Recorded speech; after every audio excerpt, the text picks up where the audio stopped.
Mnara wa Babeli, tafsiri ya kiroho dhidi ya upotoshaji wa karne.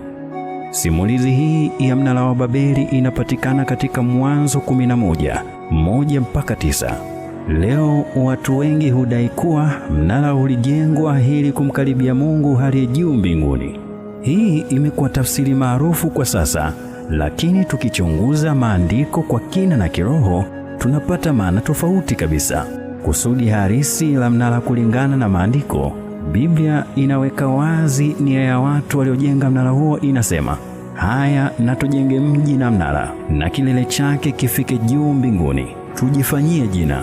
Mwanzo 11:4. Hapa hakuna mahali panaposema walitaka kumtafuta Mungu kwa unyenyekevu. Badala yake walitaka kujenga jina, kuonyesha nguvu na umoja wao bila Mungu. Kwa mtazamo wa kiroho, inaonyesha kiburi cha mwanadamu, si imani ya kumkaribia Mungu. Tafsiri ya sasa inayosema walijenga mnara ili kumkaribia Mungu inatokana na fikra za kibinadamu kwamba Mungu yuko juu kimwili, hivyo tunapanda juu zaidi kumfikia. Lakini kiroho, maandiko yanafundisha kuwa Mungu hafikiwi kwa urefu wa mnara, bali kwa unyenyekevu wa moyo. Mfano wake unaonekana kwa Nabii Musa. Hakujenga mnara ili kumfikia Mungu. Alipanda mlima kwa mwaliko wa Mungu na unyenyekevu, si kwa kiburi cha kujitukuza. Tofauti ya Musa na Babeli, Musa alijinyenyekeza, alitafuta mapenzi ya Mungu, alikaa mbele za Mungu kwa kufunga na maombi.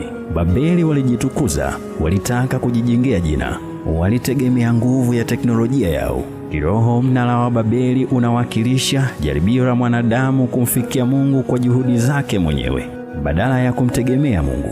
Maana ya ndani ya kiroho ya mnara Babeli. Kiroho, mnara haukuwa tu jengo la tofauti, bali ulikuwa ishara ya hali ya moyo wa mwanadamu: kujitegemea badala ya kumtegemea Mungu, kiburi badala ya unyenyekevu, kujitukuza badala ya kumtukuza Mungu. Hii ndio sababu Mungu aliwashusha na kuvuruga lugha zao. Mwanzo 11:7-8. Hakufanya hivyo kwa sababu walikuwa wakimtafuta, bali kwa sababu walikuwa wakijitukuza.